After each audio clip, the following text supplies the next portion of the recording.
we're also been, I guess, brainwashed in thinking that high volume, high organic styles of social is the route to success. Today, I am super stoked to have my friend Michael with me. You're not just competing against yourself these days when it comes to social.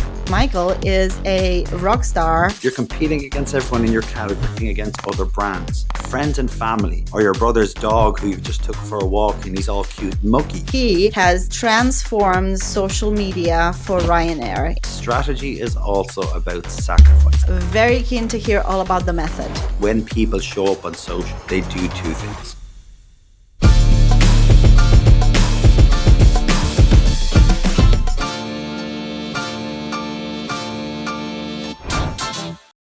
Hi everyone, welcome to Unmatched. Today I am super stoked to have my friend Michael with me, and Michael is a rock star in social media. And if you don't know who he is, you should definitely Google Michael Corcoran, because he has transformed social media for Ryanair in the last few years. And I'm so excited to talk to you today, Michael. Welcome. Thank you. I might have some elements of being a rock star, maybe throwing televisions out of windows, but I probably don't have the coolness of some of the good front men out there. Well, let us be the judge of that for now. We always start the conversation with a little bit of history of our guests. So let me ask you this. What's your story for those of you that don't know who you are, and why do you do what you do today? Well, it all started when I was 4. No, what do I do today? That's a great question. I'm figuring that out. I'm currently managing partner of a new consultancy of sorts, which is called Frankly. And Frankly was born from, again, off the back of the work that I did at Ryanair, the decisions I went to exit, and a lot of the common barriers, bugbears, and problems that are happening in quite a fragmented and difficult space that is social media. And the best way I like to explain it is I try to get uncomfortably close with my brands and partners, try to give them the tools, the knowledge, and the processes to build something sustainable when it comes to how to use social media. I hand over the keys and I ride off into the sunset. My aim is to make myself redundant when it comes to working with my partners, because when you hear of consultants, you get kind of a bit of an ick, or the hairs climb up in your back, where most consultancies go in, they linger for as long as they can and take as much as your money for as long as they can. But I guess for me, it's the sign of a good consultant is the fact that you don't stick around for too long and you leave a legacy of doing something good. So that's essentially what Frankly is. And I'm on this journey of working through that at the moment. I've developed a 12-month program off the back of many conversations from marketing directors, CMOs, CEOs, agency leaders. When I did announce I was leaving Ryanair, it opened a lot of doors to a lot of conversations for me to figure out what to do. And the same common problems and themes occurred. And it validated even the work that I did at Ryanair to deliver what we did. And a lot of people would think that it's all about the flippancy and the humor and the execution, but there was a method to the madness, and it's that method of strategy and actually building an operation fit for purpose is what probably allowed it to be the success it was, and a little bit of luck too. I am very keen to hear all about the method.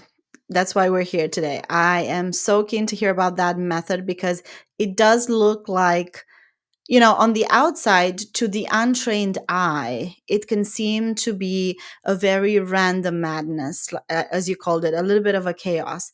But to anyone who understands marketing today and social media today, I bet there was a very well thought through strategy that I want to know all about. Before we go into that, though, I wanna ask you, what was your kind of like journey to get into social media in the first place, and how did you land at Ryanair?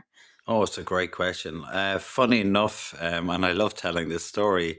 Um, I started off probably any sort of decent career as a bouncer, a doorman, working in security at the door of nightclubs. Believe it or not, Amazing. I was studying at the time, but it would have been my probably first adult job. But I studied health science. I had an ambition. First, it was farming. Then it was to be a vet, and I couldn't be a vet. I wanted to be a physiotherapist, and then I wasn't smart enough for that. So I studied exercise and health studies because I had a big passion into health and fitness.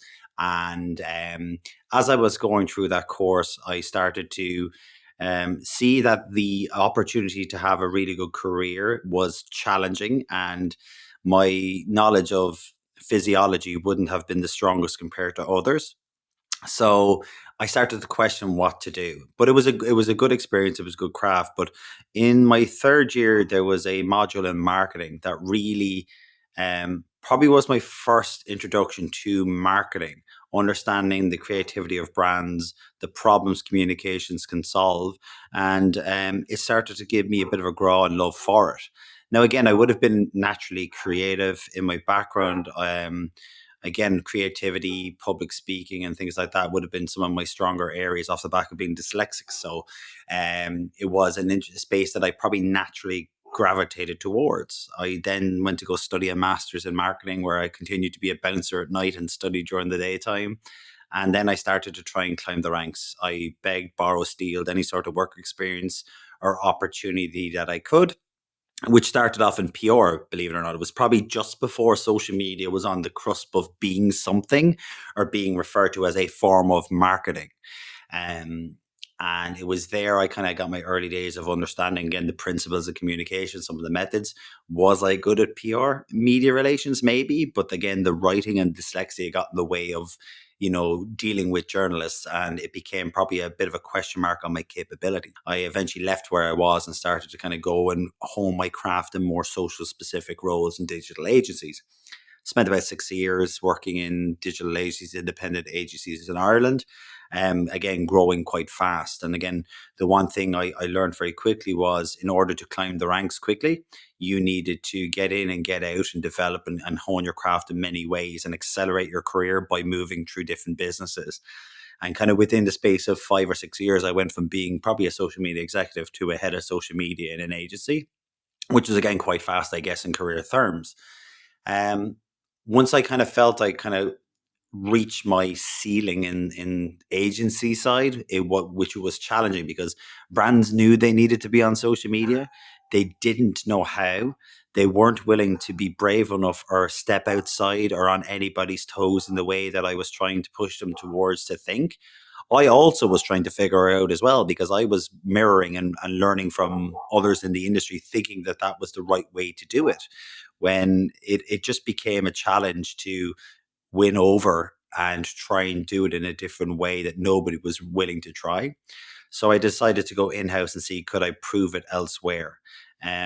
Again, typical. You learn politics within business never really changes, no matter where you are, and depending on who's above or around you, it can become a challenge to convince again to do it the right way. People navel gaze at other brands, and funny enough, I was in a brand called Betfair at that time, an amazing, very successful sports betting brand.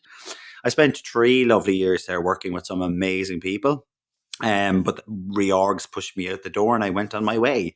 And about, say, 7 or 8 months later, I landed on the door of Ryanair with a license and a carte blanche opportunity to do something really special, to be empowered to actually put a strategy in place and actually build a team that could deliver on it. And the rest, I guess, is history. History, yeah, like social media history, literally, because everybody knows. I think everyone who is in marketing these days has heard about or has seen, the amazing stuff that you guys have put out there from Ryanair. By the way, we haven't introduced the additional guest on the podcast, which our listeners, viewers can hear in the background. Maybe you want to do a quick introduction. I don't know if she'll come in because she's just barking at probably strangers walking by the door. That is my gorgeous little girl, Sadie. Now she may be one of many visitors, depending on what children come and say hello at some point, but we'll hopefully keep them all away. But Sadie is my golden doodle. She's my retriever poodle cross, and she's my best friend. And when you need to get away from a busy day in social media, there's no better person than to do that with Sadie and a lovely walk at night. Well, we welcome Sadie as well to the podcast, and we're very happy to have her on. we'll go back to the conversation in a moment. But for now, I've got a game changer for your content strategy. Now, look, the one question I'm being asked over and over again is, how do you manage to have a full time job with all the responsibility that comes with, and post content and record a podcast and keeping it all together? Now, no, I don't always have it together. But when I started all this, I did struggle until I discovered a tool that completely changed the game for me. So let me share. It's called Plannable, and it's the best content planning tool out there. Now, Plannable has been my content planning tool for a whole year now, but I was so excited when they reached out to sponsor the podcast. Now, picture this. I'm planning and crafting my posts and I'm seeing them exactly as they'll appear live across all the different platforms I'm on, all from one single dashboard. I mean, mind blowing. And you can easily collaborate with your team, get content approved in literally seconds. And that is the beauty of Plannable. Now, you can head over to plannable.io and sign up for a free plan today, and you will absolutely love it. You can trust me. And here's the cherry on the top. The lovely team at Plannable is giving you now 30% off the first 3 months when you upgrade to any plan that fits your needs. All you need to do is use the code Plannable30 at checkout, and you're all set to transform the way you manage your marketing content.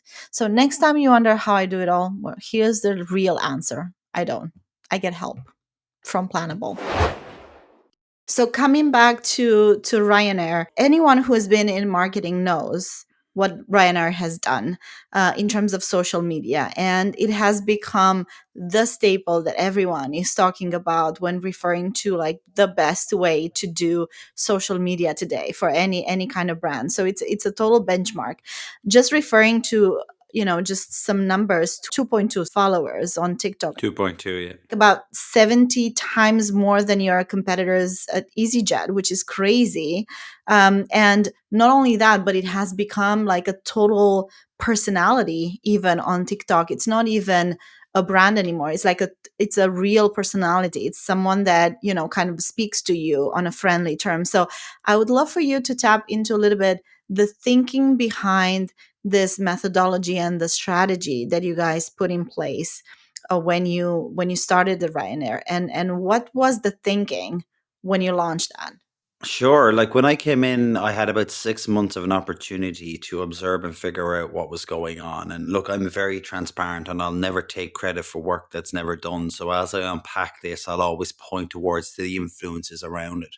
Now, TikTok would have been up and running before I came into town. And it started off around COVID when COVID became an absolute shit show for airlines and travel, and it meant that it was decimated. But it became this comfort blanket of a platform for many people, and the team at the time were just trying to figure it out. They had no travel to talk about.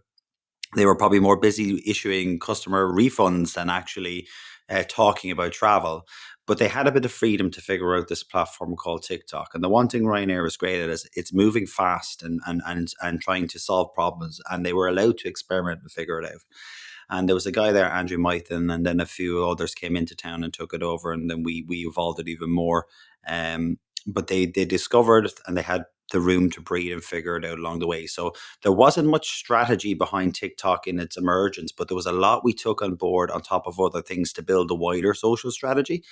But with the ability to test and learn, with the ability to be an early adopter, with the ability to play around with the platforms, again, they figured out a couple of things. They figured out a humanizing of a character on screen was a vehicle to try and actually grab people's attention. They were able to identify the ability that trends had an influence on, discovery and reaching people beyond your following. And it was that method of identifying the trend and when to actually use it at the right time almost became the science for them to figure that out. And us consistently doing that over time gave us the advantage well beyond everybody else. But when it comes to the wider strategy, it was born out of four principles. And again, am I a expert strategist? Probably not, but I know basic frameworks, and I try to apply thinking. When it comes to strategy, I like to do a couple of important things. I like to make sure that I try to identify problem or problems that the brand or business may have that I think social media can potentially solve. I try and answer those questions. I try to work it into an articulation of a strategy and build a set of guided principles around it, to inform how we get to where we are now to where we want to be next. And they're not hard and fast rules, but they're things and pieces of fabric that needs to live through all the execution and all the tactics to try and make sure we're as close to solving consistently that problem or problems that we've unearthed through insight. And that insight was then kind of broken out across four variables. And I know variable sounds like a wanky word, but so I'll try and keep on dumbing it down. It was, again, I'm mansplaining here: brand, category, customer, and the social media landscape. So we would have dived into a lot of detail and a lot of insight across those four variables. We would have then looked at insights and maybe tried to think about them in a way nobody else has. And that's what's really good about strategy. Strategy is about identifying insight that maybe nobody has thought of, or a solution to a problem that maybe nobody has thought of in the category that maybe you can have a crack at. And it was the intersection of all that insight unearthed three problems. But before we get there, we distilled it down into four key insights. And like from a brand point of view, we looked at what was ownable by us. What is something that we could own that nobody else had? What was something that we could that could be distinct about us that nobody else had? And that was really our tone of voice. And like, people talk about our disruptive, unhinged, crazy, irreverent tone of voice that we had on the internet. But for many who actually know Ryanair, that wasn't anything new. That was something that was inherent from the CEO and the style of marketing done for many, many years.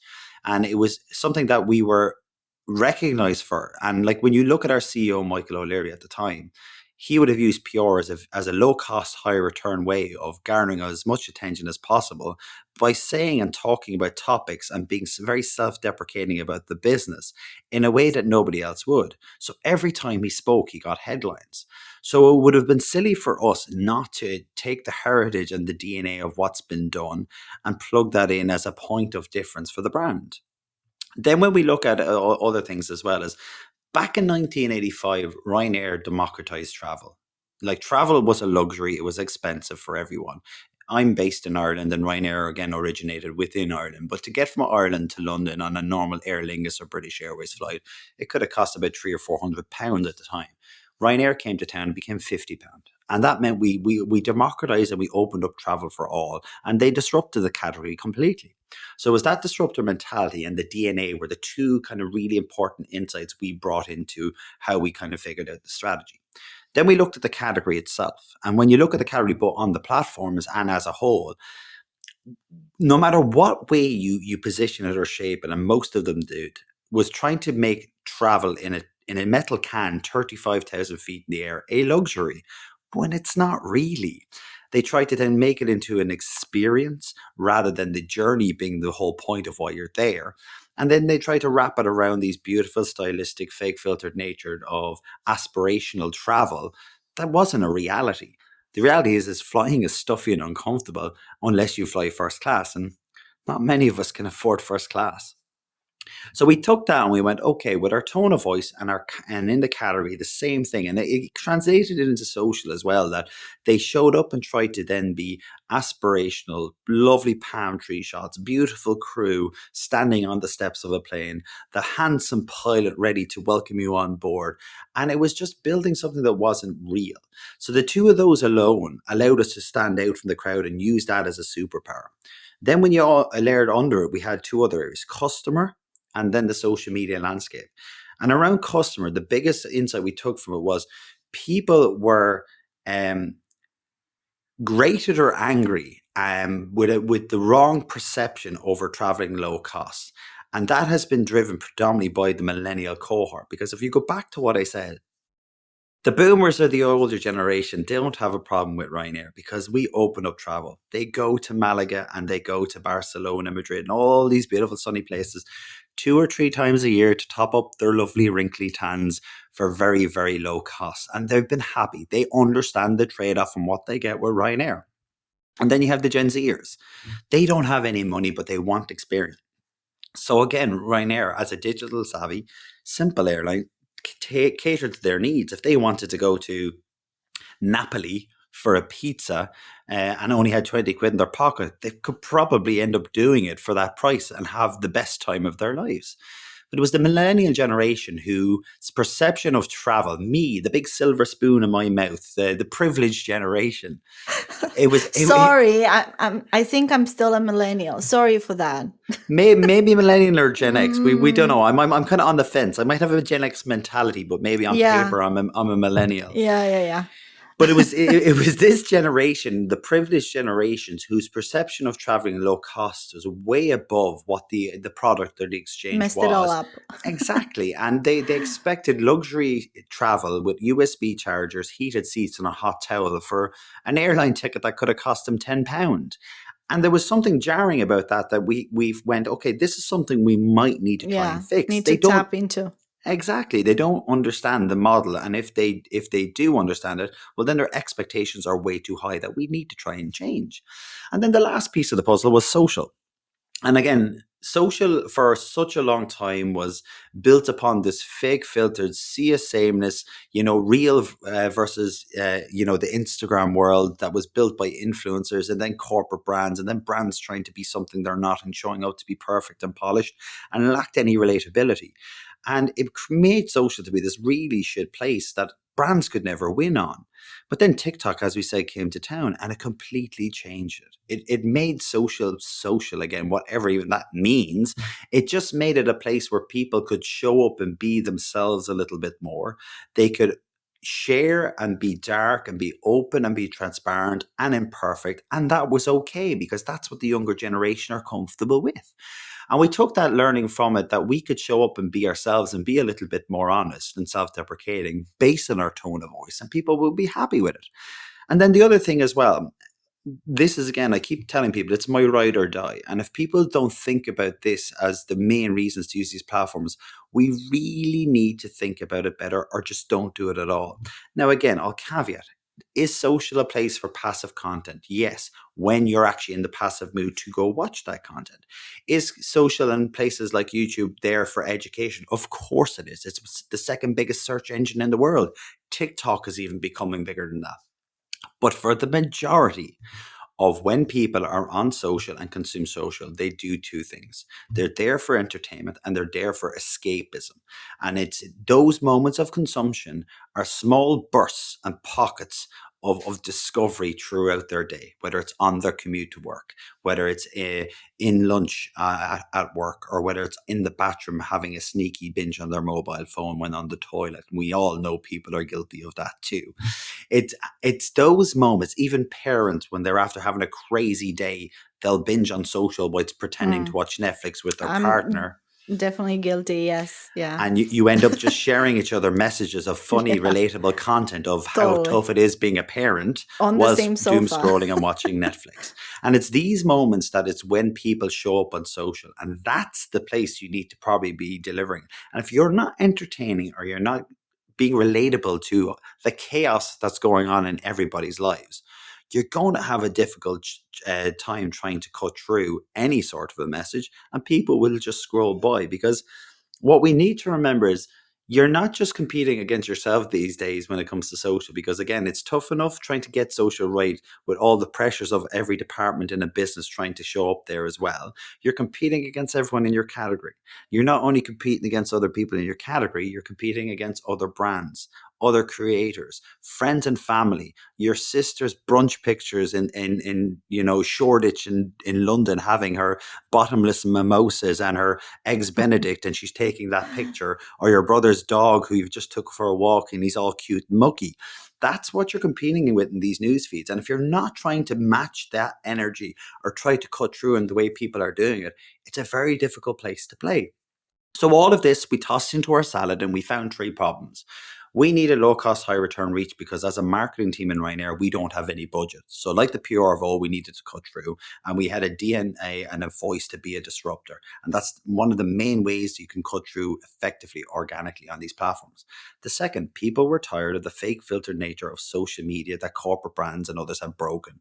We wanted to answer and solve that by being a tonic on the platforms by being self deprecating, by being honest about things that were happening in the world and about ourselves in a way that actually entertained people. And the third one, which was probably upon reflection and looking at the strategy, probably the only problem that should have been in there, those other two were probably more tactical things that we needed to solve, was people's perception of flying Ryanair were way too high. And we needed to change that Lower perception, expectations a little bit. lower expectations, decrease friction, and get them to understand the operating model in a way that they could understand.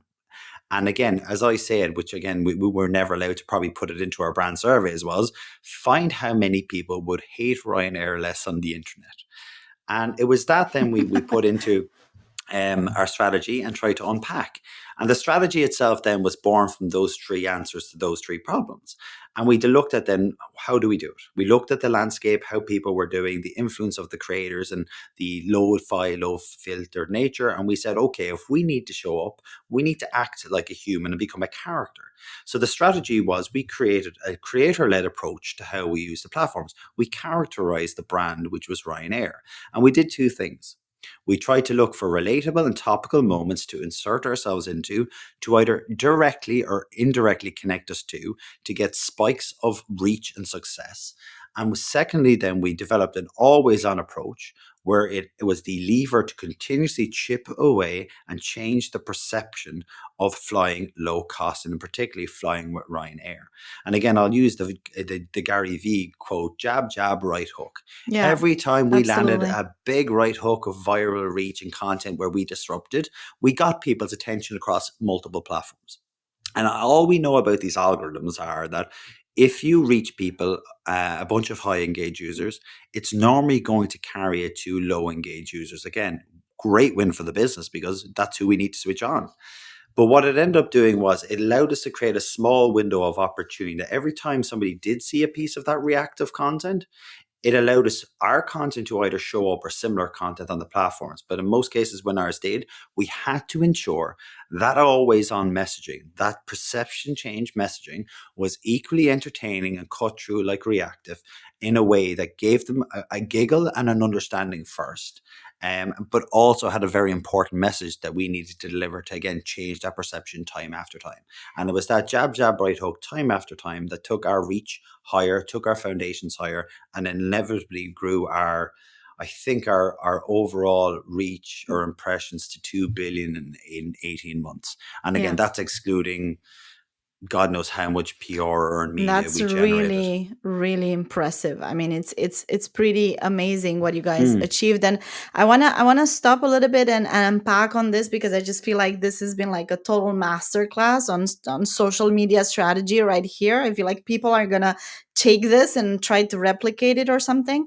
But I want to go back to the beginning of your explanation because I think sure. you said something there at the beginning that I picked up on that I think is crucial for this conversation, which is you said that, the heritage of the brand Mm, and the tone of voice, which were already there because of the CEO who was always acting and speaking in that way, was what enabled you guys, what gave you the carte blanche to actually, build on top of that and create this personality on social media that kind of replicated that same that person. And I think that not enough people understand the importance of authenticity when you do mm, this, right? Because you can't, I mean, if say the previous strategy would have been like we're the nicest and everything is perfect and we always speak nice to our to our stakeholders, externally, internal, and there's this kind of like very preppy way of dealing with everything. Would you have been able to execute or to come up even with this new strategy? It would have been a big leap from where that was probably initially. So I'm just thinking that there must be something there that speaks about the fact that whatever strategy you put on social media needs to kind of build on what the brand already has, so that it just kind of like spikes the authenticity and shows the brand in a different way.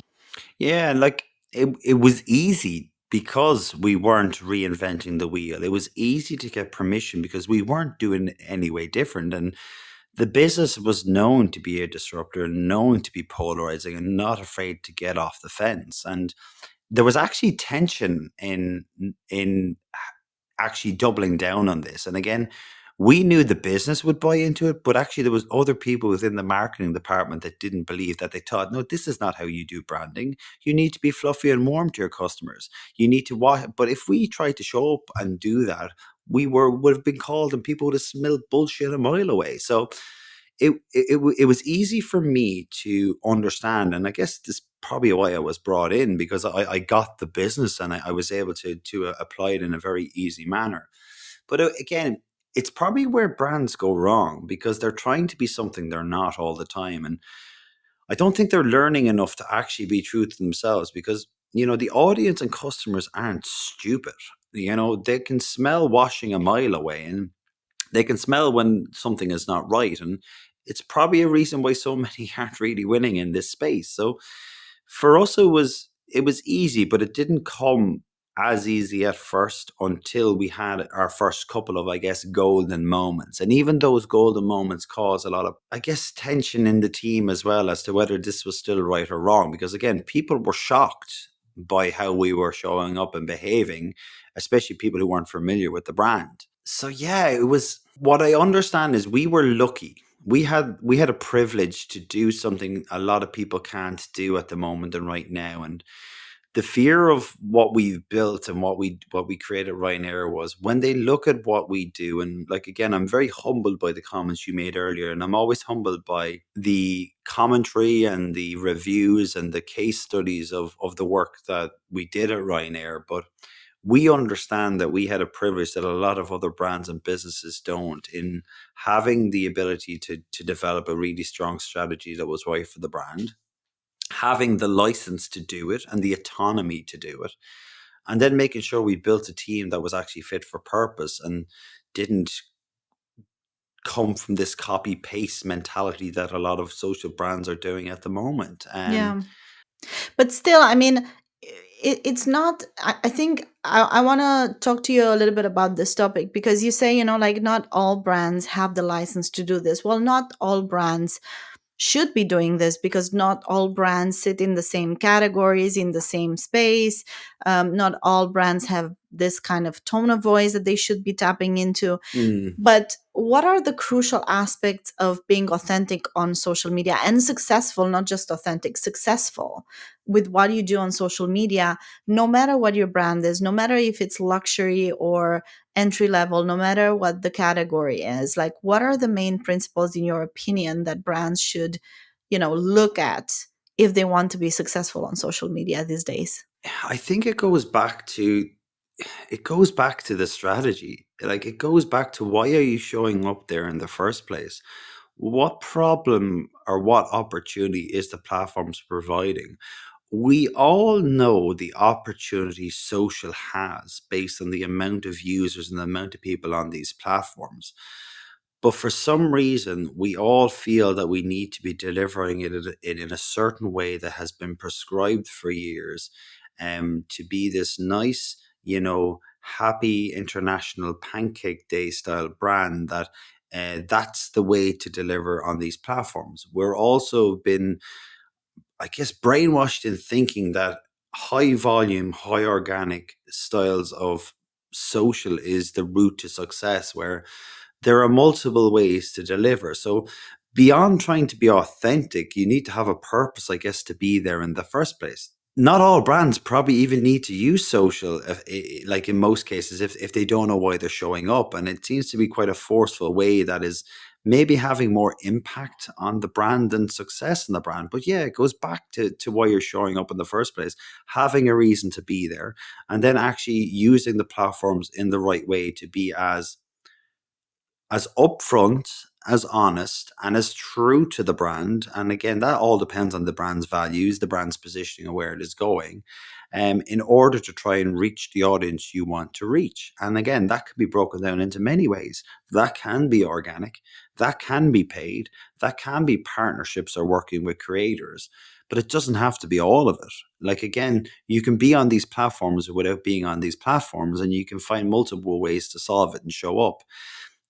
it's hard to answer again without talking fluff what authenticity means. I think it's about having a reason to be part of the platform, to use it to solve a problem, and then do it in a way that is actually genuine. Um, and if it's not, well, then you probably need to question why you're there. Yeah. And I think that maybe what brands tend to struggle with, from what I've seen, is that they're not really clear on who they actually are.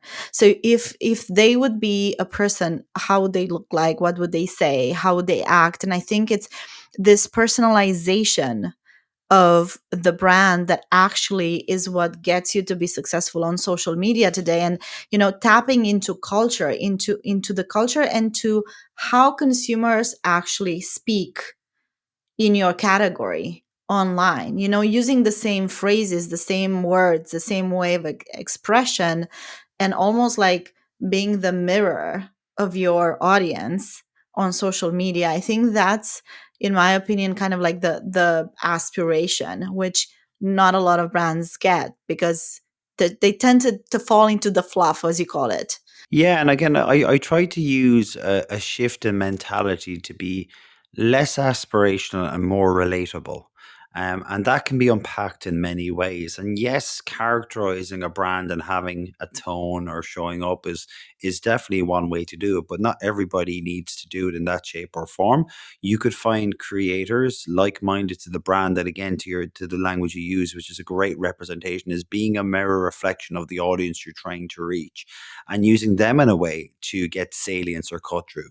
Or it could be very good paid advertising where, again, the protagonist or the character within it represents who you're trying to reach with very relatable, compelling messages.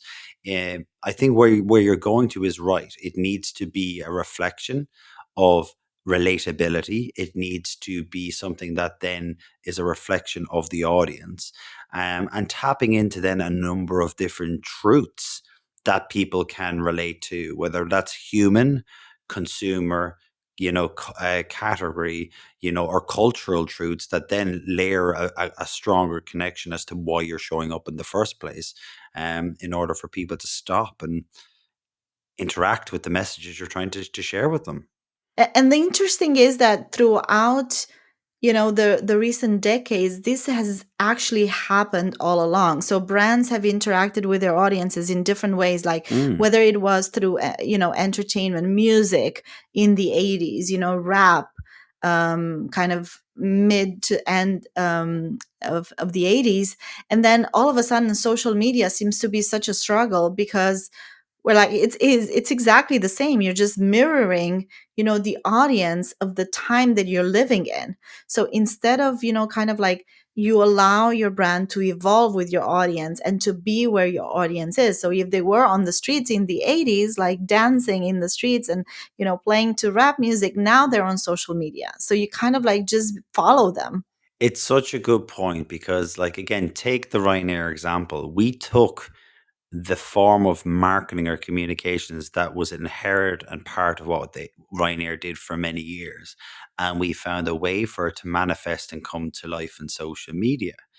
And it's such a great point that even like when you hear terms like influencer marketing as this new shiny method of using an ambassador or a spokesperson for your brand, that's been around since the early 1900s, where the, forever when marketing was a thing and endorsements and sponsorships were a thing. Again, it just evolved to be how was it used in social. You found more people who had, let's say, influence or clout, who were more affordable to more brands to use, that became a good vehicle. But that's ambassadors, that hasn't changed. And it even goes to the point of, I saw somebody write about it last week and I can't remember who, and it was such a great point. It's just like you see people complaining about the likes of Ryanair and Duolingo being these crazy unhinged brands that the day of unhinged marketing or social media needs to stop. And I'm like, what are you talking about? Yeah. That has been around for years too. Brands have been disrupted in TV, in radio, in out of home, and they've been unhinged for many, many years. If you think of a UK drinks brand called Tango, they had this guy painted orange who used to run around in their creative, slapping people with orange chickens and orange feet. There's brands across the UK who've been there for decades doing crazy, unhinged things with mascots and, disrupting life in ways that the exact same thing is happening on social, but for some reason it's a bunch of kids doing really stupid things on the internet, Yeah. where it's really just an evolution of what everyone else has been doing in marketing, that's either making marketeers or people scared or uncomfortable, but they're really not thinking about what's evolved. Yeah, exactly. And especially what's coming, because I think this is where the biggest danger for brands is right now. If they don't see that this is just another step in that evolution, and there's going to be something else. It used to be newspapers or magazines, then it used to be, like music videos and on MTV, and integration of products and brands everywhere. Now it's influencer marketing on social media, and then it's TikTok and TikTok shop. What's next? And if you're not able to keep that going, you're going to kind of, stay behind. It's so true. It's just evolution, but yet I think there's just this big tension between traditional and digital, and it's become a pain because again, you make such good points. You go back to the 50s and 60s where TV ads were, or even was it the 40s where there was no such thing. There was sponsored TV shows. Then this guy got the idea, well, we could make more money by breaking that sponsored TV show down into 30-second spots and sell those spots for a lot more money, and then TV ads came to town. Then you had MTV, where punk rock and all these disruptive musics in the 80s came and evolved, and people are like, this is wrong. Culturally, this is going to kill the children. But it didn't. We evolved. It was just evolution of music, evolution of technology, evolution of life. And it's such an important point that, that's all that's happened here. But again, whether it's fear or people who really haven't thought about it properly, it's no different to what people have been doing. It's just evolved. Absolutely. Now tell me what you're set out to do with Frankly. After everything that you've achieved at Ryanair, which has kind of, put this major spotlight Mm. on you, and obviously having learned so much out of this experience, what is next for you personally, and what is next in terms of what you want to achieve in the space with Frankly? I want people to think about how we can use these platforms better, and I guess it's a big job I have to do of showing that Ryanair was an exception and not the norm.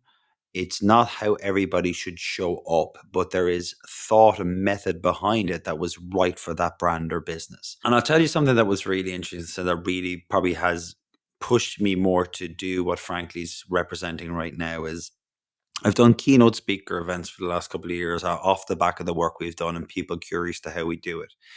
And I always ask this question, and it's why Frankly probably was constructed in the first place. I asked people in a room, and this ranged from a room of 800 people in the beautiful city of Ljubljana in Slovenia, right down to a group of marketing directors in Dublin of 50 people. I asked them how many people have a documented social media strategy on a page, not a list of tactics, not what formats you use, not what channels you use, because let's call that creative strategy or channel strategy, or let's drill it down another level. It's tactics. But what problems are you solving with the platforms and how are you going about it? Nobody in the room in Dublin put their hand up to say they had an actual documented strategy, and three people in a room of 1,800 put their hand up.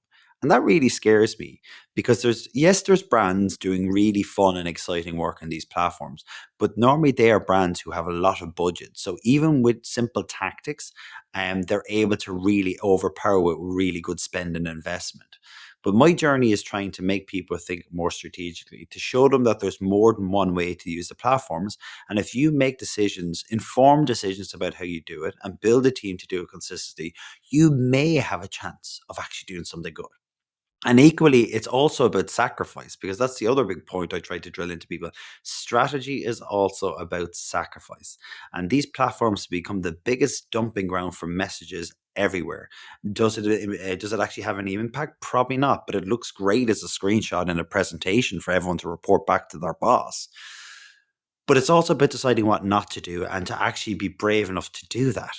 And like, not a lot of people are able to, because there's this disconnect between social media and senior level people. They're aware of the platform's potential, but they don't really understand what's it really doing for the brand or business. And that's the majority, not the some who do it really well. And what happens is the tension is created by the junior social media professionals giving out that the old grumpy people in the C suites or don't get what we're doing. And that's partly true. The C suite people, they actually don't understand it, because again, they're not on it all the time, and they're like, oh, but we know it's big, let's give them some budget and some resource and let them go over and play, and we know we're solving our social. What I think needs to be done, and it's again what I'm trying to do, is going in as as somebody who wants to get very close to brands, is I want to talk to the decision maker. I want to take them on a journey to understand, both the junior people and the senior people, how you can communicate and understand the opportunity that is here. And it starts with the strategy. It is actually showing that we can solve something for the brand or business if we take it in a certain direction. And we haven't really earned the respect of the C suite, in my opinion, just yet, to actually show the opportunities these channels provide. And that's what I want to try and do as well. And then once we get all that buy in and show some sort of signals impact, see how we can scale it and do it better over time. I think you make such a good point because there's such a big disconnect in between what strategy stands for versus tactics and objectives. Like for me, those are the three things: strategy, tactics, objectives. And very often people just mix them up and they think strategy is tactics and objectives are tactics or something like that. No, they're not. They're different things and you need to plan for all of them.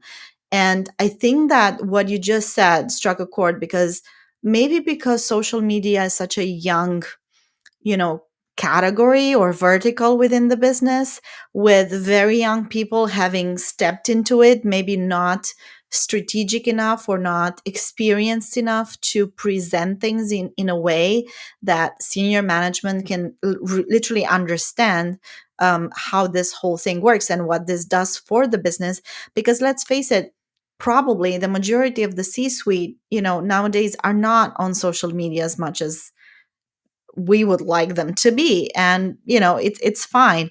But then I think it's also a responsibility for the social media teams and for the marketing teams overall in the community to explain in a better way what this is all about. Completely, but I really, and again, there are some amazing people out there, but I don't think we do a good enough job at that just yet. The people I see talking all the time, talking absolutes, when that's not true. Social is not black and white, and anybody who does say that is trying to sell you something to buy off them to learn their tactics. The other thing then is like, we have to teach people about this better. And again, I'm not the greatest at strategy, but at least I'm trying to put structure and trying to figure it out. There are far greater strategic people out there, but I want to go on a journey to make it better. And until we do that, because nobody is going to know these platforms better than the younger generation right now. And you even see it within the social media professional industry, the senior people who give out about the unhinged Gen Z generation. And I'm like, you just don't get it. You're not helping them, and they're not understanding the timeless truths of marketing that we need to impart on them to actually apply it with the beautiful minds that they have, and understanding how to unpack and pick these platforms apart to find really interesting ways to use them. So like, that's such a frustrating place, because you have people who are 10 years or more in this industry who are getting frustrated that the C suites won't give them the respect. They don't earn the respect. And then you've got people below them, the younger generations, who are ill informed. And yes, they're making mistakes because they're not trying to think about it through the lens of communication. And it's about coming together, trying to figure this out and being better strategic thinkers. Is would probably end up solving half the problems that are going on, and probably unlock so much more potential to use these platforms because they're not going away. They're evolving. There is going to be more spend, but quite frankly, right now it's really poor spend by many people, where they could be doing a hell of a better job. Yeah, and I feel like this is a never ending conversation. So I feel like we can kind of end our conversation here today, but we need to do this often, Michael, you and I, because I think that 6 months from now, if we talk again, there's going to be something new. And in 12 months, there's going to be a whole different landscape. So the conversation just needs to keep going and just kind of share with the community also, at large, what those changes are and what the different mentality or the different mindset and the different methodology needs to be at every point in this social media journey. So thank you so much for your time today. I feel like it's been, definitely a masterclass for everyone, including myself, to listen to you. And I cannot wait to talk to you again soon. Yeah, I'd love it, and please, I don't know if it's a masterclass. I think it's just again, like my mum used to say at home, a little bit of cop on mixed with a little bit of marketing. But again, I do my best, and again, I love speaking to people like you and others who not only celebrate good thinking, but also challenge it too. And again, the more people who challenge me, the more I challenge others. I think it's just going to be a better reflection on how we grow in these platforms more and do better work. We definitely need more challengers in the space, that's for sure. So, with that being said, Michael, thank you, and we'll speak soon. Thank you very much. Take care.